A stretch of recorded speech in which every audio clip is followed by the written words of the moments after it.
Namaskar. Continuing my Sanatana Dharma series, in last week's episode, we explored the creation of the universe, how the cosmic cycle unfolds with a divine precision. From the unmanifested Brahman emerged creation, preservation, and dissolution, all in a grand cosmic rhythm. Today, let us explore a pivotal transition from knowledge to devotion, from intellect to bliss. We'll take up the story of sage Narada and how he became the spark behind the sacred Bhagavata Purana through Veda Vyasa and eventually to Shuka Maharishi, who carried this divine flame to the people. Let's begin. After compiling the four Vedas, composing the Mahabharata, and writing various Puranas, sage Vyasa still felt a void. A sense of incompleteness plagued him. He could, someone who gave so much wisdom to the world, feel unfulfilled. That's when sage Narada visited him. And this meeting is one of the most significant turning points in our Itihasa Purana tradition. Vyasa welcomed Narada with great reverence. And Narada smiled and said, Vyasa, you have taught dharma, artha, kama, and moksha. Yet you have not sung the glories of the Lord with bhakti in a way the common man can understand. That is why you feel this inner vacuum. Vyasa was taken aback. But I have written so much. Mahabharata itself has a Gita. To which Narada gently replied, that is jnana mixed with karma. What the world needs now is pure devotion. A text that speaks of the divine leelas filled with rasa to awaken the heart, not just the intellect.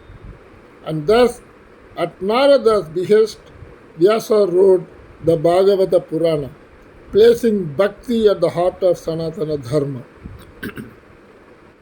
And who is sage Narada? Let us pause and reflect. Who is this sage Narada, who could inspire Vyasa himself? We usually think of him as the mischievous sage with the veena and chant Narayana, Narayana on his lips. But behind that gentle smile is a towering spiritual figure, Nitya Parivrajaka, a divine messenger who moves across the three worlds, spreading the glory of Bhagavan. Once upon a time, Narada was son of a humble maid who served sages. As a young boy, he listened silently to their chanting, imbibing their wisdom. After his mother's death, he wandered into the forest, meditated deeply, and had a divine vision of Narayana, a moment that transformed him forever. From then on, he became the eternal devotee, constantly singing the Lord's names and inspiring others. Let's reflect with a sloka from Bhagavan that describes Narada's state. Idam hi pumsa pitrushadaya sridaya sridasya vasyat. That is, the true purpose of knowledge is to awaken devotion. After composing the Bhagavatam, Vyasa looked for someone worthy to take it to the world. Who else could carry this nectar of pure bhakti but his own son Shuka Maharishi? Shuka was not an ordinary being. He was born with the wisdom of Brahman, and even the elements of nature paid homage as he walked. People say trees would lean, rivers would pass, and animals would quieten in his presence. Initially uninterested in worldly affairs, Shuka was absorbed in Nirguna Brahman, that is, formless, nameless, beyond all description, and untouched by Maya, illusion, time and space. It is the pure existence conscious bliss, Sat Chit Ananda. That is called Nirguna Brahman. And when Vyasa recited the stories of Krishna, something awakened in Shuka's heart, the rasa of devotion. That is the beauty of Bhagavatam. It is not just a book, it is a living stream of divine emotion, bhakti in its purest form. Shuka agreed to carry this wisdom forward, and that brings us to the bridge we will cross in the next week's episode. King Parikshit, the cursed king who receives the Bhagavatam in his final days. But let's not rush. Why Bhagavatam was needed? Let us understand the significance of Narada's urging. In an age where knowledge was abundant, Vyasa had already given the world the Mahabharata, filled with dharma and duty. But emotionally, the age was dry. The heart needed a song, a rasa, a connection. That is what Bhagavan gave. That is what Bhagavatam gave.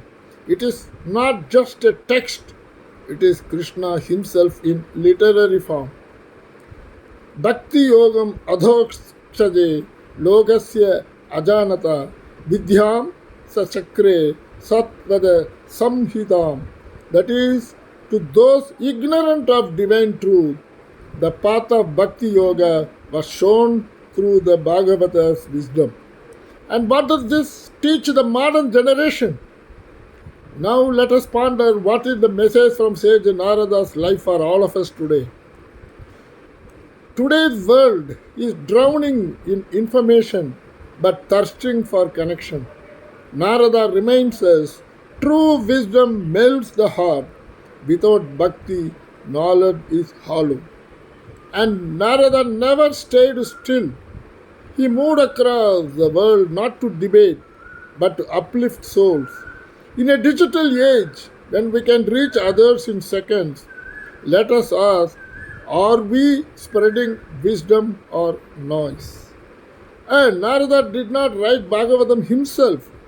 He inspired Vyasa. He was a divine mentor. In life, it's not always about doing things ourselves. It's about sparking greatness in others. And despite knowing the past, present, and future, Narada was never burdened. He sang, smiled, and served. That's the beauty of devotion. It makes us light. As we move toward King Parikshit's story next week, let us carry this inner reflection. In a world that chases power, let us pursue purity. In a world that seeks fame, let us spread faith. In a world of distractions, let us listen, truly listen, to the song of devotion that Narada played. So today, we saw how a humble maid's son became the voice of bhakti, how he guided Vyasa to write Bhagavatam, and how that great knowledge was entrusted to Shuka Maharishi. Next week, we will dive into the life of King Parikshit, the one who listened to the Bhagavatam in his final 7 days and through his earnestness gave us the model of Shraddha or attentive devotion. Until then, let us remember and chant with love, Narayana, Narayana. May Narayana smile, Vyasa's wisdom, and Shuka's detachment inspire us to walk the path of devotion with joy and sincerity. May the divine virtues of Bhagavan Sri Rama, dharma, compassion, and courage guide our thoughts and actions always. Wishing you a blessed Sri Ramanavami and purposeful and fulfilling week ahead. Om Shanti Shanti Shanti. Raju Krishnan, Hyderabad.